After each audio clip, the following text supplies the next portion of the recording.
Well, good afternoon and welcome to the Rotary Club of Edina. I'm Sam Thompson and I'm proud to be your 66th president.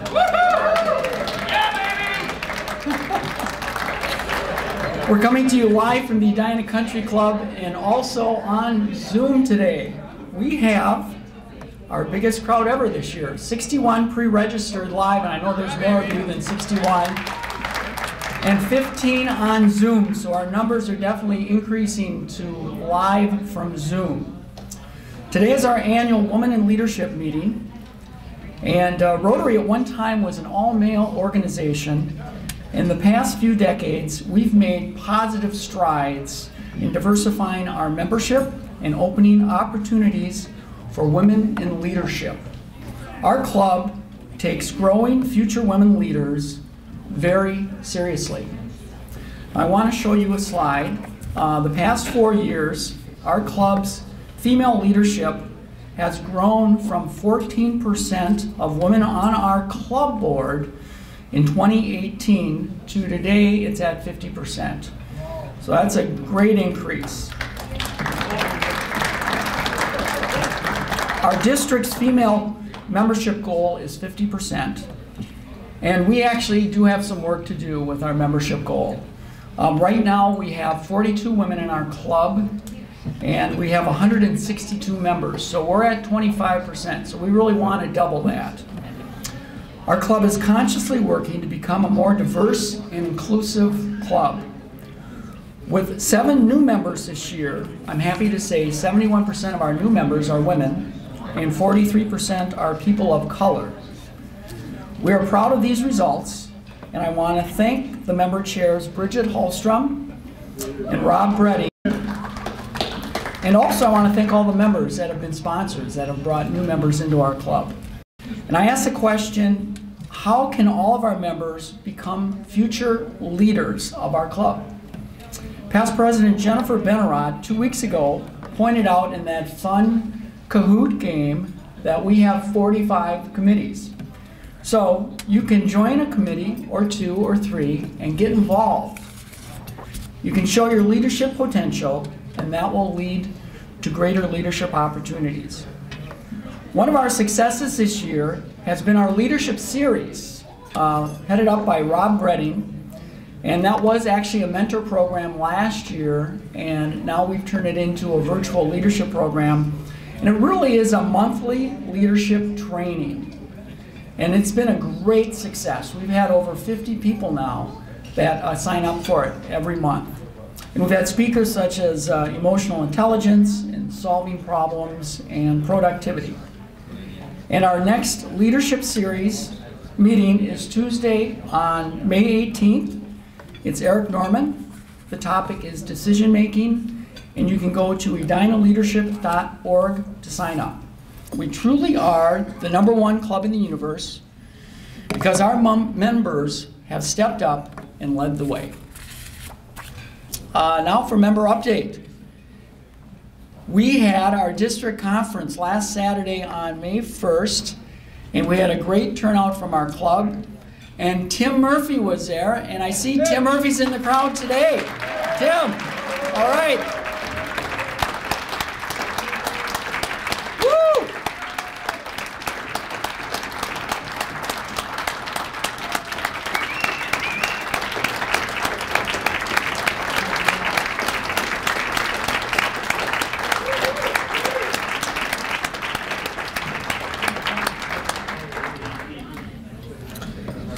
Great to see you, Tim. Tim won the Lifetime Achievement Award on last Saturday. He went up and accepted it. He's with the mayor in the photo here, and I see the mayor's here too. That's great. And Tim hasn't lost his sense of humor. You gave a great speech. The mayor knew my doctor and told him I had to leave the hospital on Friday so I could go on Saturday. Glad you were there. Okay, we also, Lindsey Smaka also was there to receive the Supporting Education in New Ways Award and this was for our Edina Rotary Global Scholars, and she gave a great acceptance speech. Lindsey's in the back there today. Well done, Lindsey. Like I say, we had a great turnout. It felt like we had about 15 or 20 of our members that were there, so that was great. I know the Kumars were there. Unfortunately, we didn't get you in this exact photo. And we had many members behind the scenes that were putting our conference on. So Catherine Gump was a big part of it. There she is with her husband, Tom, who's our district governor. Jody Kern, I know Jody's here, and she was working with food trucks and other logistics, and Paul Peterson did the music, so we really were well represented. Now for Rotary in the News, our spring into summer kickoff for our Rotaract Club. That's our young professionals. And they are having a picnic on May 20th at the Wooddale Park. They want to spread the word. They're looking for new members, so if you have any family members or employees, let them know about this. They'd love to have them attend. And finally, Summer Camp Enterprise is June 21st through 24th. It's for 8th to 10th graders. This is in the summer. We also have our fall program. The summer program, the theme is the Lemonade Stand Challenge, and reservations are through Community Ed. Birthdays, we have 4 birthdays this next week. Happy birthday. And anniversaries, we have 5 anniversaries this next week, so congratulations. And assisting off podium, greeter is Peyton Chambers, Zoom greeter Barbara Bourne, front desk Mike Tingham, photo Kaylin Eisnes, and AV support is Ryan Wilson. Now, David Clynes, if you can come up and do the invocation. There we go. Thank you. Good afternoon. I'm David Clynes. It says that right there on the picture. Can you hear me back there, Joe? Is it loud enough? Good. Okay. This weekend is Mother's Day. Mother's Day was derived back in our country at the beginning of the 19th century. I've lost my mom in 2016. She was quite an inspiration in my life. She taught me the names of my fingers. She said Lungaput, Schluckaput, Longaman, Spielaman, and Tummitut. That's names of your fingers in Swedish, in Old Swedish apparently. But she taught me a lot more than that. And I just had a simple couple of prayers, or a prayer from the folks in Ireland. I think I'm Irish as well. There is but one and only one whose love will fail you never. One who lives from sun to sun with constant fond endeavor. There is but one and only one on earth, there is no other. In heaven a noble work was done when God gave us a mother. Pledge allegiance to the flag of the United States of America and to the republic for which it stands, one nation under God, indivisible, with liberty and justice for all. And the 4-way test: is it the truth? Is it fair to all concerned? Will it build goodwill and better friendships? Will it be beneficial to all concerned? Thank you. All right, backing up a little bit. Thank you. All right. Today, I'm Sam Cote, and it's my honor to introduce a record-breaking crowd of visitors and guests today. We have 17 guests and visiting members for our special Women in Leadership Award ceremony today. So, because I only have 1 minute and 45 seconds left, I'm going to call your name, and would you please stand? I'll try to give a little bit of information, but not much, according to Sam, because he said we are in a short time frame. So, guests of our current Rotarians, we're pleased that you are here today. Guest of Josh Sprague is Famouche Marabi. Will you please stand? Famouche, okay, you're good? Well, we'll clap at the end, but that's good. Lindsey Smaka has brought a very important guest, Andy Beaton, who is the principal of the Edina High School. Nice to have you here. Kelly Burnett, Sarah Schaefer is a guest of yours today. Sarah, nice to have you here. Okay. Also, we have, who do we have here? Oh, Hannelore. You have two guests today, Astrid Brooker and Dan Rudin. My daughter Astrid and she's a costume designer, and Dan is a filmmaker and producer. Perfect. And they come in visiting from New York. Well, nice to have you here. And also Raj has two guests, Aashna and Tina. Where are they? Raj, are you here? Oh, thank you. Is Raj here too? Okay, good. Nice to have you here. Two Rotarians from the Morning Club are here. Mayor Jim Hovland. You can stand, that'd be great. And also, we have Ryan Murphy as well. And Ryan, are you from the Egan Club, is that right? Egan Kickstart Rotary Club. Cool, nice to have you here. Thanks for coming. Boy, we have a bunch of others too, so I'm going to call out your names and we'll go from there. Scott Denfield, a guest of Jennifer Bennerotte. Scott, nice to have you here. Nikki Williams, who is a guest of Kathy Rendleman, our speaker. Nice to have you here. Who else do we have? We got, Justin Lipsky. Where's Justin? Hi, Justin. Nice to have you here. Justin is a guest of Jennifer Bennerotte, part of our program today. Plus, we have a good plethora of guests of our honorary member who is going to be honored today, Meldody Zhou. She's right over here. Meldody, nice to have you here. Sinyun Zhou is also here. Sinyun, you're over here. That's good. Stephen Zhang, where's Stephen? Is he here? Uh-oh, he didn't make it? I think he's on his way. He's on his way, I like that. Sayun Wang, are you here? On her way as well. Christine Fung, I saw Christine here. Christine, nice to have you here. And Wanjin Wang, is way back here. Thank you for coming. I think that's all 17. We did it. Thank you. Welcome, everybody.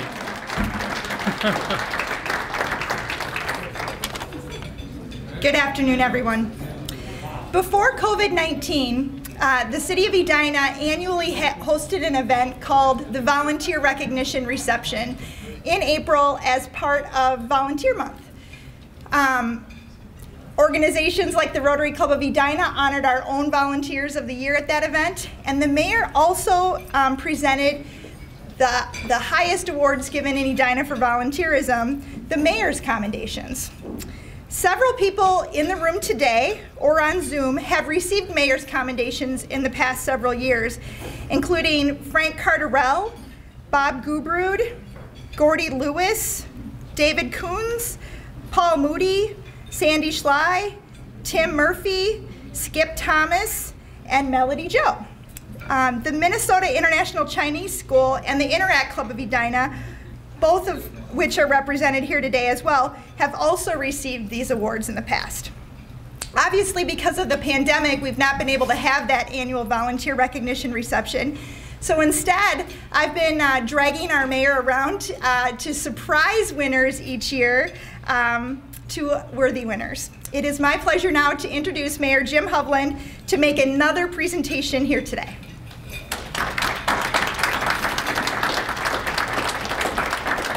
Thank you, Jennifer.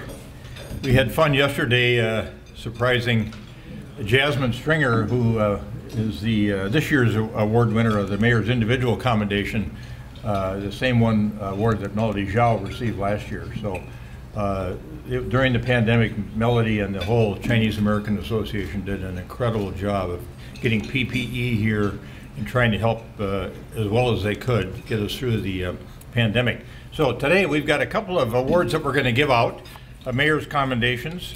The first one is the Mayor's Commendation for Service to Youth. And this is going to 4 different organizational recipients: the Rotary Club of Edina, Edina Public Schools. I see Erica Allenberg's here representing the school district. Erica, thanks for being here. The Edina Education Fund and the Edina Morningside Rotary Club, my club.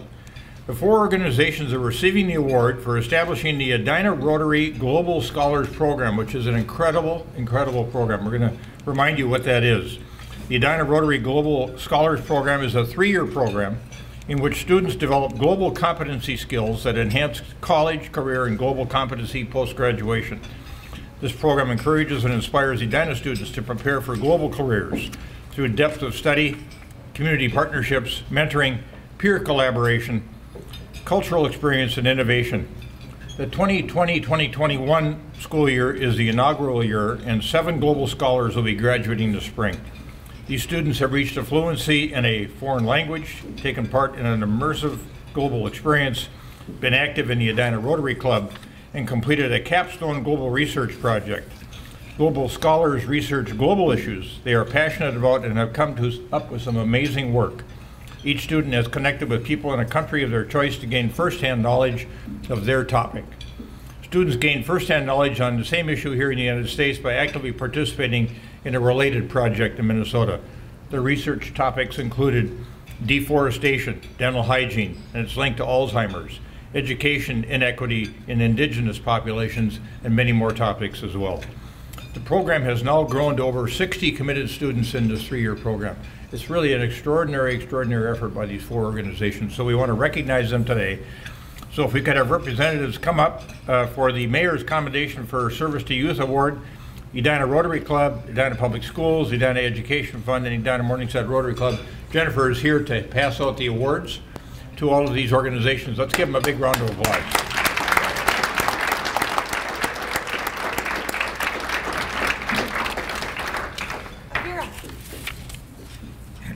We'll do a picture maybe over here.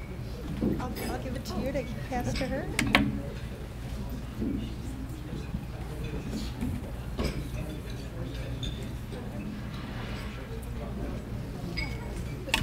This one's for Kathy.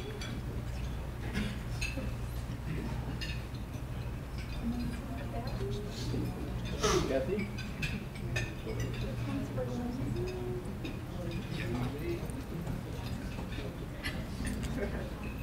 And Edina Public Schools.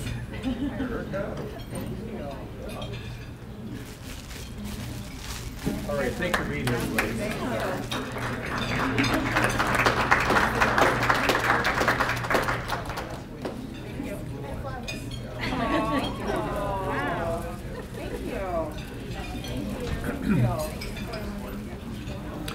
Now we've got one other award we're going to do here at noon today, and that is the Mayor's Youth Service Commendation. This goes to a youth in our community that's been doing some really special things over the past year. And this year, we're presenting that award to Aashna Kumar. Aashna. Come on up, and I'm going to brag about her a little bit while she's on her way up here. Aashna has a passion for protecting the environment all around the world. She's lived all over the world herself throughout her young life and has connected service, a global understanding, and STEM together throughout her high school career.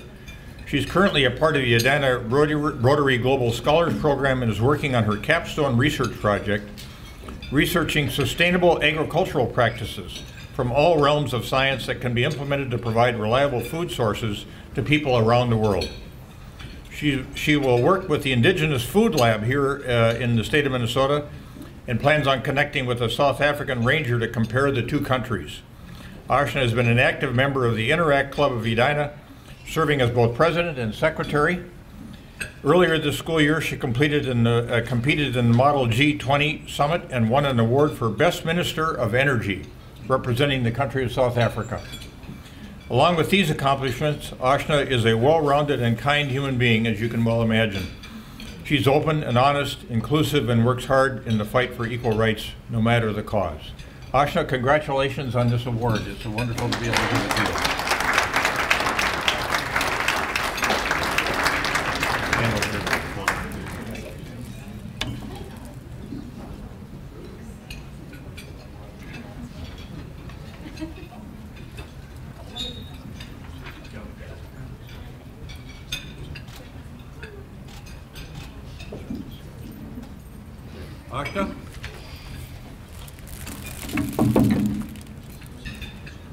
Thank you so much for this award. It's truly an honor to receive it. But it wouldn't be without the opportunities that I've been given by Rotary, by Edina Public Schools. I just want to thank Ms. Smaka for everything that she does with Rotary Global Scholars and pushing us towards global education. I want to thank my parents for encouraging me to join Rotary and to participate in service. It really has been an amazing experience. So thank you, everyone.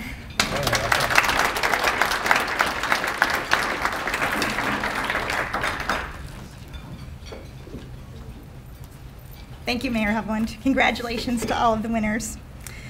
As it is for many of you, equity is very important to me. And as many leaders in equity will tell you, first there must be awareness, then we can take action. We use this annual meeting to reflect back on the history of women in Rotary and then move forward in recognizing the outstanding women who make our community stronger. This meeting may also inspire hope that other equity issues can be addressed in our club and community. As you will soon hear, we've done it before. So let's start with that history lesson to create that awareness. And Sam already mentioned a few of these facts. Rotary clubs got their start from the visions of Chicago attorney Paul Harris, who formed the first Rotary Club in Chicago in 1905, so professionals with diverse backgrounds could come together and exchange ideas and give back to their communities. Although Rotary clubs have been dedicated to this idea of service and diversity for more than 100 years, many were not always fond of the idea of women joining the clubs. In 1950, that first step was taken by a Rotary club in India, which made a proposal that the word male be deleted from the standard Rotary Club Constitution.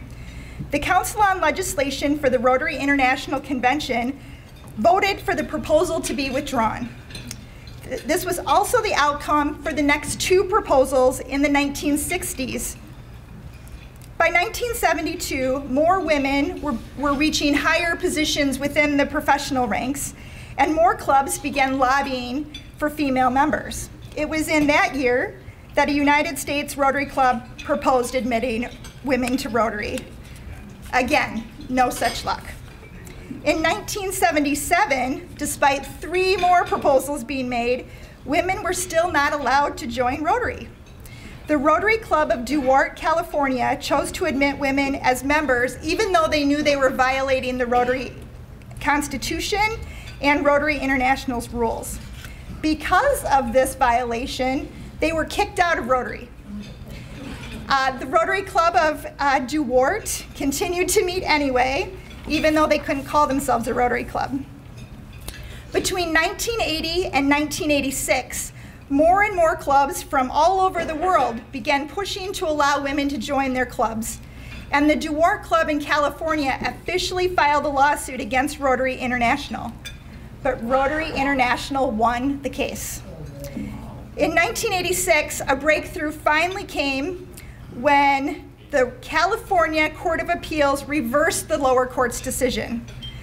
Then the California Supreme Court refused to hear the case.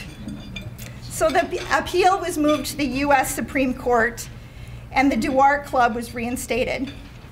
37 years after the first proposal to allow female members into Rotary, on May 4th, 1987, the US Supreme Court ruled that Rotary clubs could no longer exclude women from membership on the basis of gender. That same year, the Rotary Club of Duarte elected its first female president. Our club is nearly as forward-thinking as the Rotary Club of Duarte, California. It took Rotary International about 2 years after the US Supreme Court said, you've got to allow them, that Rotary International officially changed its constitution to allow female members. That action finally occurred in 1989. But we welcomed our first female member to the Rotary Club of Edina, Chrisanne Manoles, in 1988. Jean Morrison joined our club less than a year after Chrisanne. That makes Jean the longest serving female member of our club. Chrisanne is on Zoom today. She currently lives in Denver, and she's an honorary member of our club and always welcome back. I miss her very much. I know many of you do too. But Jean celebrated her 32nd anniversary with our club just a few weeks ago on April 20th.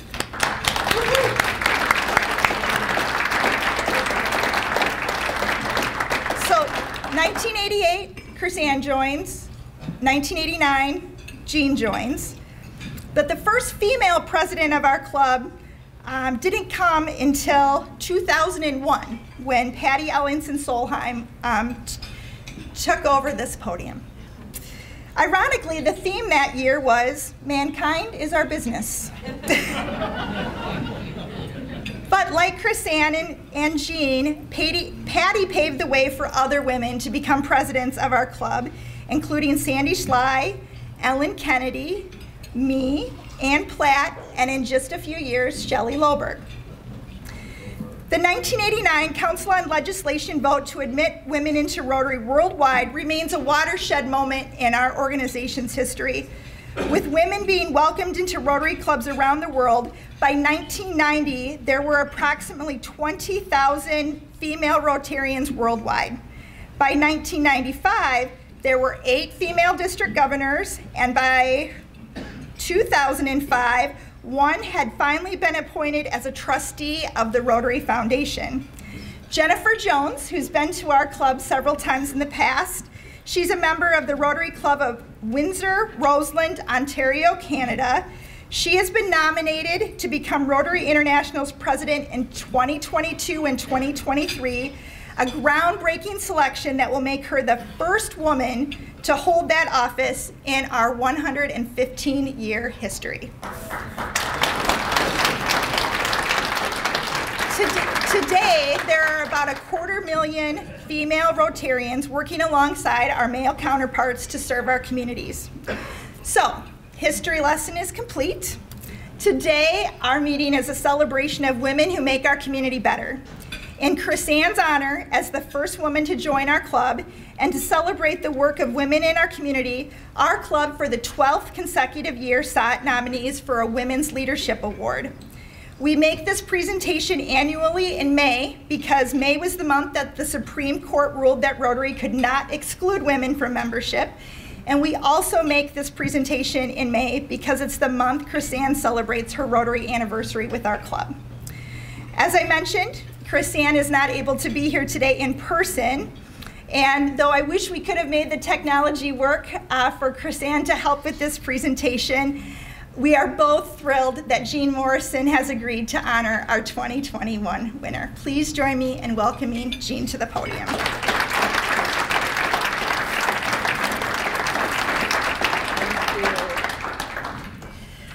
Well, I am really pleased to be here. I'm honored to be here. I have to tell you, as a young person, I could hardly wait to be a Rotarian. So I was a member of the second class of Rotary Exchange students, and I went to France. 40-some years later, I still have a French family. My French father just died less than a year ago at 96. And so I wanted to be a Rotarian for one reason, to give back to an organization that had so much to do with impacting my life as a young person. Coming back from France at 17, 18, it impacted my life at the time, it impacted my direction of my life, and it impacted my career. So my goal as a young exchange student was to be a diplomat at the UN. So as a professional, one of my specialties is conflict resolution, is bringing humans together to accomplish some shared goals and to get along through understanding and peace. So I have to say thanks to Rotary. I remember in 1988, living 3 blocks north from here, next to Arthur and Molly Rauner, opening up the Edina Sun to a picture of Chris-Ann Manoles being announced as the first female Rotarian at Edina Rotary. I said, oh my gosh, I can finally be a Rotarian. So I marched down to Wally Ray's store where we used to shop, and I said, Wally, I want to be a Rotarian. He marched me down the street to Americana Bank to Pete Myers and said, she wants to be a Rotarian, you must sponsor her. So I joined in 1989. I have to say 32 years later, I am so happy, proud to be an Edina Rotarian. I come to Rotary each time really out of, it's a heart connection of wanting to serve, to give back to an organization that just did so much for me. So it's about service, and today I'm really honored to honor the woman in this room who Edina Rotary recognizes as reflecting our level of excellent service. Outside of her day job running a China-focused travel agency, Meldody Zhou is the principal of the Minnesota International Chinese School, or MIX, a nonprofit weekend school based in Edina that provides classes and tutoring in multiple subjects. Over the course of a decade, often without monetary remuneration, Meldody builds MIX into one of the leading weekend Chinese schools in the area. The mission of MIX goes far beyond that of a weekend Chinese school. Using MIX as a platform, Meldody has also launched many free forums and more recently webinars on a wide variety of subjects ranging from academics to finance to parenting. During the recent pandemic, MIX provided over 250 hours of free one-on-one tutoring to over 40 students from more than 30 families. The services that MIX provides helps Meldody's community achieve equity of resources that, due to cultural and linguistic barriers, they wouldn't otherwise not achieve. MIX also hosts one of the largest annual Lunar New Year celebrations, which sounds like it's really worth all of us going to, often visited by politicians and business leaders outside of the Chinese community, serving as a bridge between the Chinese and greater local communities. One of many services that Meldody provides to the community comes in the form of social media. She runs multiple large groups on WeChat, the leading social app among the Chinese community. In these groups, she both moderates discussions and publishes regular articles, often multiple times per week, that disseminate vital information to the local Chinese community. In a world where it can be difficult to distinguish accurate and inaccurate information, Meldody works tirelessly to bring objective facts and vital information to a community that would otherwise have difficulty assessing such resources. In word and deed, she's an advocate for the spreader of the truth. As an established leader in the Chinese community, it would have been easy for Meldody to confine her efforts to the local Chinese population. However, she was aware of the fact that much organizing in the Chinese community is often disconnected from greater Twin City communities. Driven by her belief in Minnesota as one large family, she was determined to cross that barrier. Under her leadership, several free PPE giveaway events were held in Edina, and PPE donated directly to multiple police stations, fire stations, and medical facilities. Her motivation, as she herself mentioned many times, was to build goodwill and friendship between communities that live together but often have very little interaction or mutual understanding. In the political climate, especially at this time, her actions were both brave and crucial to strengthening our local social framework. Meldody is currently spearheading an effort to establish the Chinese Community Center. The Community Center will, among other things, provide services such as ESL classes, citizenship, and visa-related services and cultural events, as well as serve as a gathering place for the Chinese community, all who wish to experience its vibrant culture. Though still in its infancy, the Chinese Community Center recently hosted a vaccination site in partnership with Hennepin County. This was both advertised among Chinese community groups and open to the general public, resulting in almost 600 vaccinations. All of Meldody's community efforts revolve around bringing equity and benefit to the local Chinese community while simultaneously building and strengthening bonds of friendship with the greater community both in Edina and beyond. It is with great pride that we honor Meldody Zhou with our 2021 Women in Leadership Award. For this prestigious award, Meldody, we will have shipped to your home not only a beautiful plaque, but also a Paul Harris Fellowship, Rotary's highest honor.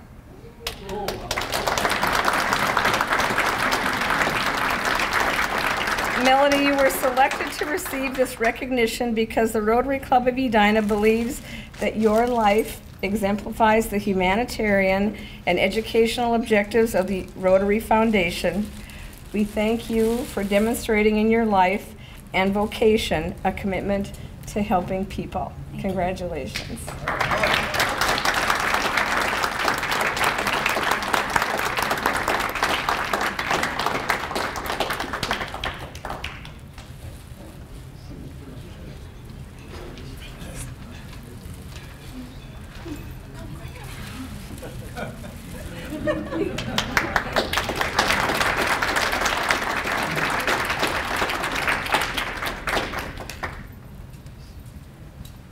Congratulations, Meldody.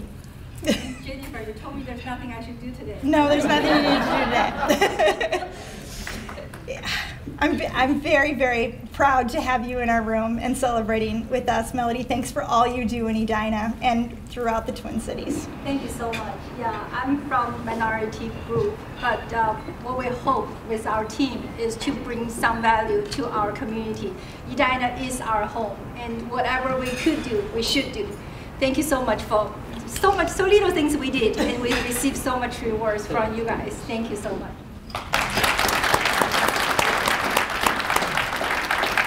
It is now time to welcome back our 2020 Chris Ann Manoles Women in Leadership Award winner, Kathy Rendleman. Kathy has led the Edina Education Fund as Executive Director since 2016. Her service to the Ed Fund consistently demonstrates Rotary's four-way test in all she does, through the way she thinks, the action she takes, and clearly she's a true partner to our Rotary Club and the rest of the community, as just demonstrated by getting an award with our club for the Global Scholars Program. Please join me in welcoming Kathy back as today's speaker to tell us more about the Edina Education Fund.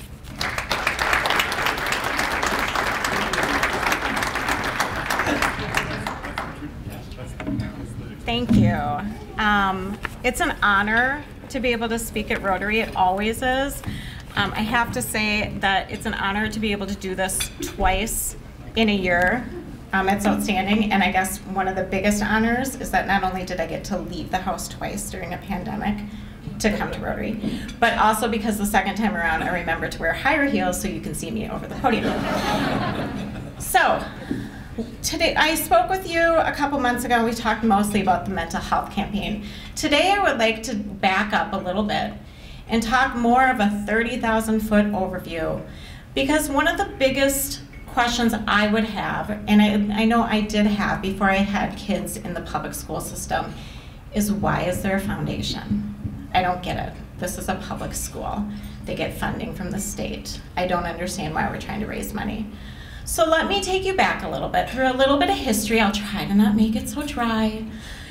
And hopefully you'll learn a little bit, because we're the Edina Education Fund. I'm kind of obligated to teach you a little something. And you'll understand a little bit more about what you hear when schools are coming out and why a school always has an open hand and is asking for more. So the Edina Education Fund, hopefully you know our mission, but I'll repeat it for you. It is to raise funds to support educational needs and opportunities for all Edina public school students.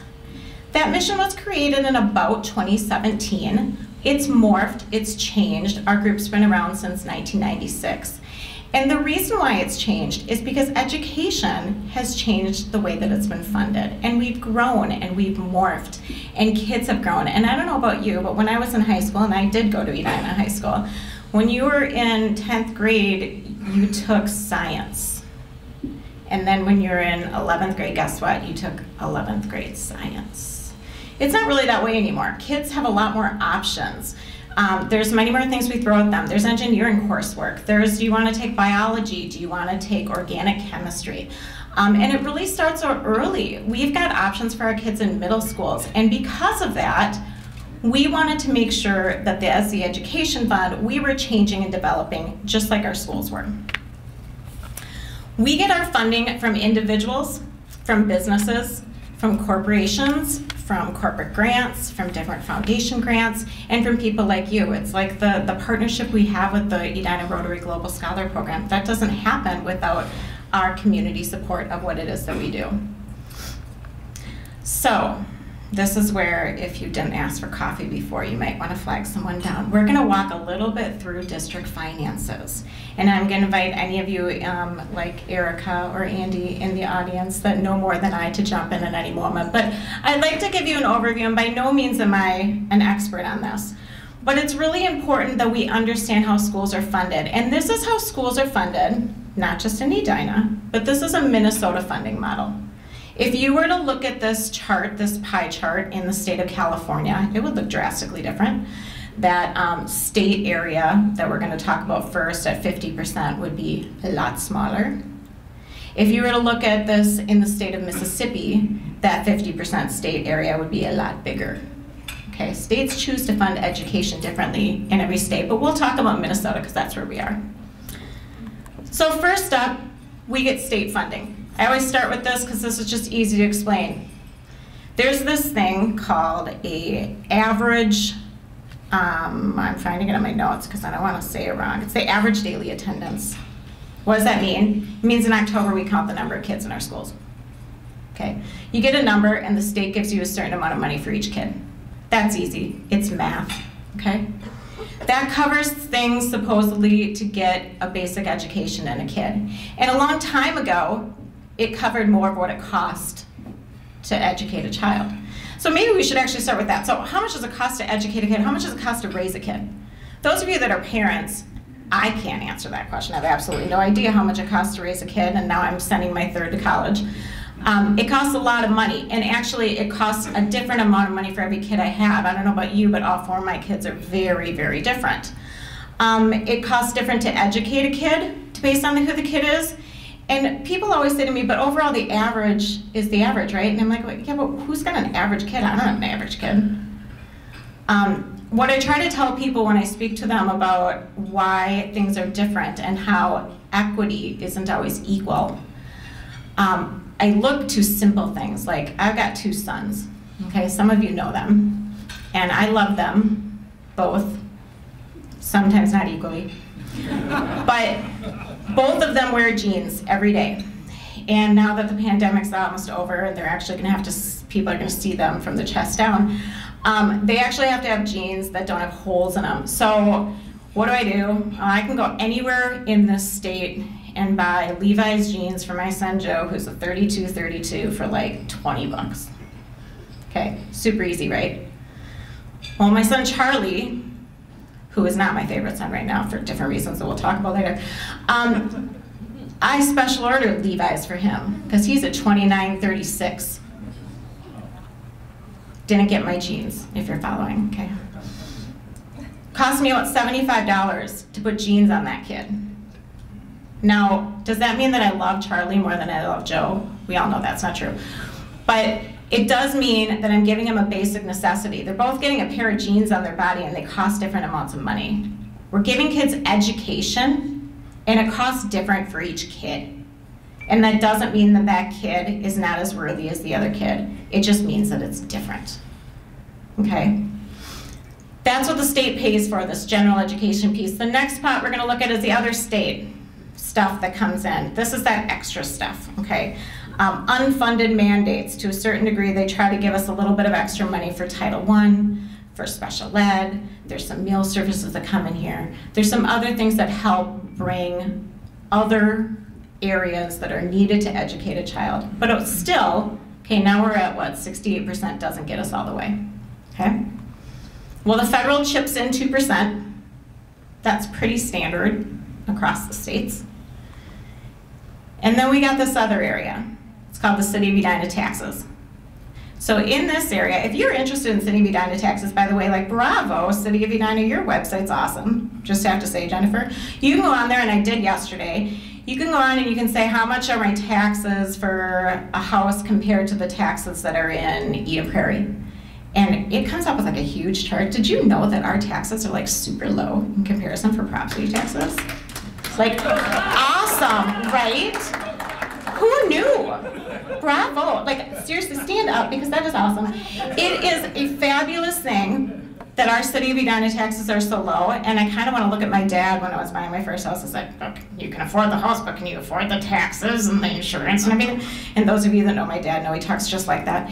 And it is something to be proud of, and it's something to be proud of that when we pay these taxes, we are supporting our schools. Roughly 33%, I think, is going back to our schools out of these taxes. That comes in the area of referendum. So that's levies and bonds. And everyone always says to me, didn't we just pass the levy? Yeah, you did 4 years ago. That was the operating levy. Okay? This is new. There's an election on May 11th. So I'm going to give you a quick education here. I am not an all-knowing person on the levy and the bond issue, but I'll give you just kind of a quick introduction of what it is. There's a tech levy coming out. What does the tech levy cover? Well, it's coming out because it's being renewed. It's 10-year, okay, it's $7 million. What is it going to? It's going to things like safety and security. Do you want our schools to be secure? That covers things like alarms, locks, cameras, fobs to get into the building for teachers, okay? It covers about 70 people. Media specialists being a big bulk of that. What's a media specialist? For those of you who are like me, that's your librarian.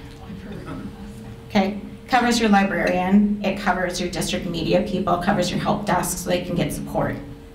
It also covers some hardware and software so that our teachers have laptops to teach off of. And we have the software so that our kids can do the work they need to do.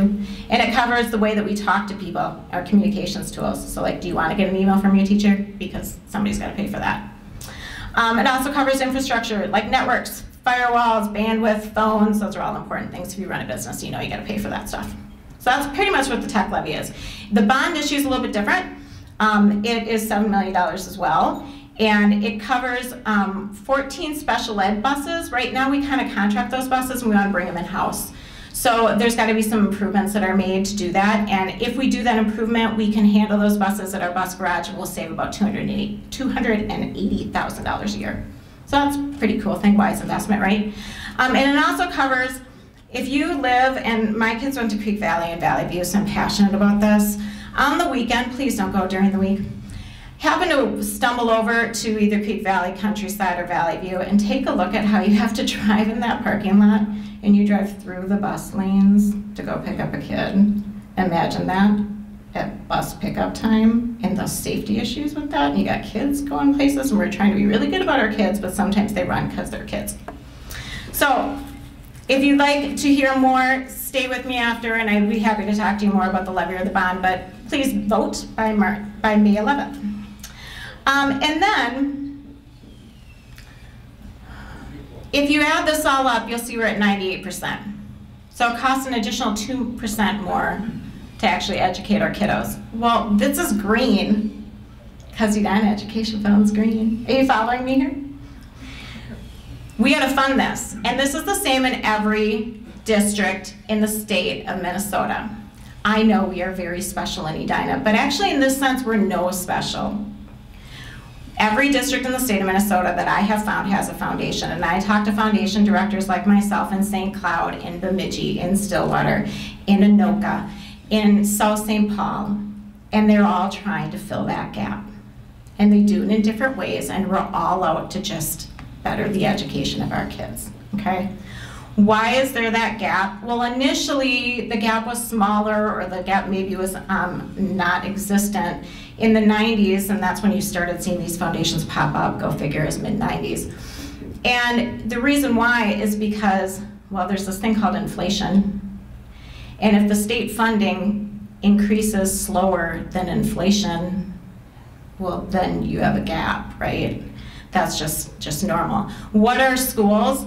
You know, you try to understand a little bit about the industry when you talk about a business. Well, a school is the service industry, guys. 85% of the money that the school pays goes to people. I'm gonna say that again. 85% of all the money a school pays out goes to people. This is a service industry. We're paying for people to teach our students. So it's really important that we do that. And I don't think there's anybody in the world, especially after this year, that'll tell you we pay a teacher too much. So we fund our gap in Edina, kind of a little of a special way because we have 3 different groups and 3 different lanes that help do this.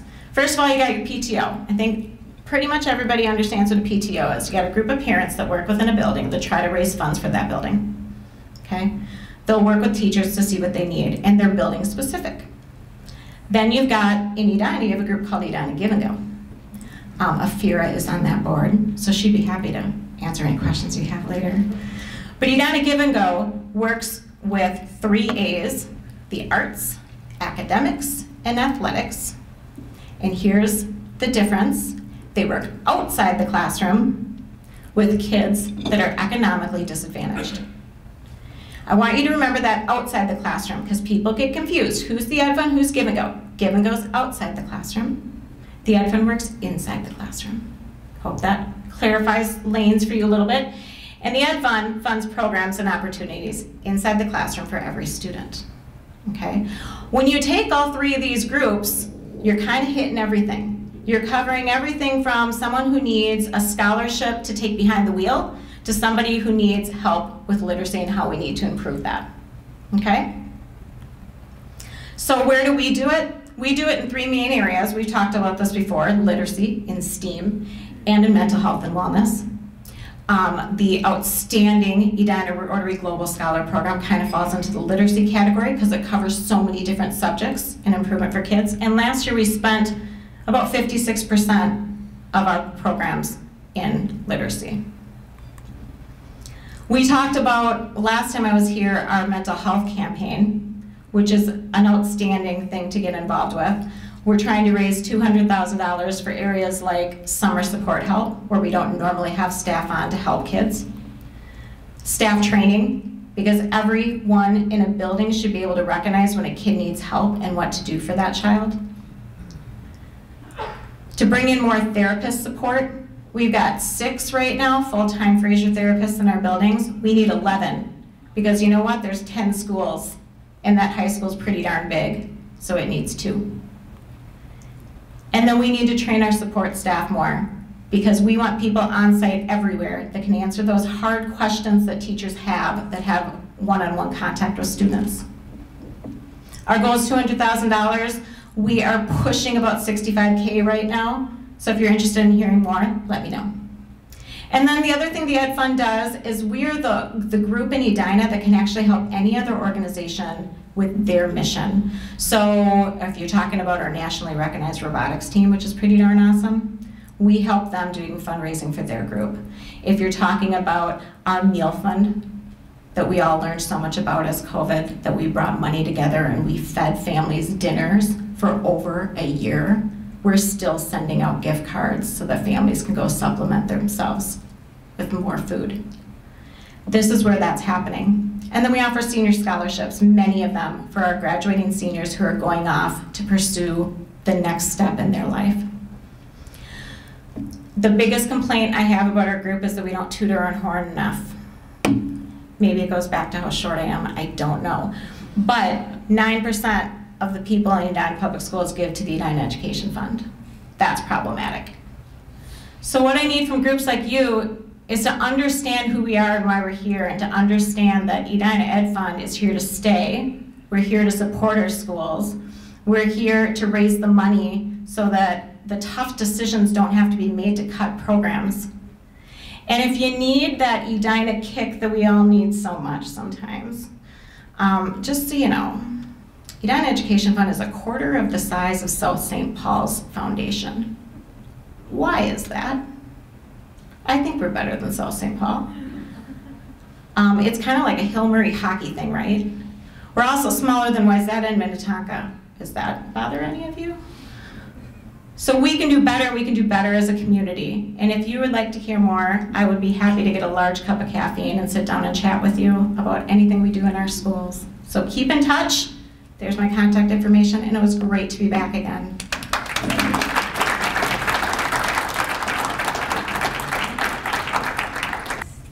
I have many people actually to thank today for today's wonderful program. First, I want to thank Jennifer for putting together that Women of Leadership history and presentation, Mayor Hovland for presenting their awards, Meldody for everything you do with your community service organization, and Kathy as well. I'm sure I missed Jean. Wonderful presentation on what Meldody is doing in the community. This wonderful background, thank you. So from literacy to peace to water and health, Rotary is a global network of 1.2 million problem solvers who unite to take action to create lasting change to better our world. In honor of your presentation, everyone's presentation really, we will make a donation to Every Meal, which is an organization that focuses on providing weekend and other food gap programs to over 10,000 children in the Twin Cities metropolitan area. Thank you so much.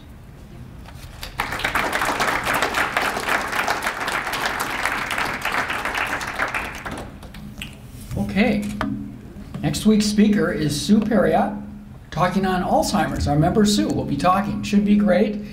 And we're hearing that we might be able to have a normal meeting next week with the governor's announcement today, so we may be able to network in the back like we used to do, and the tables will be set up like they normally are.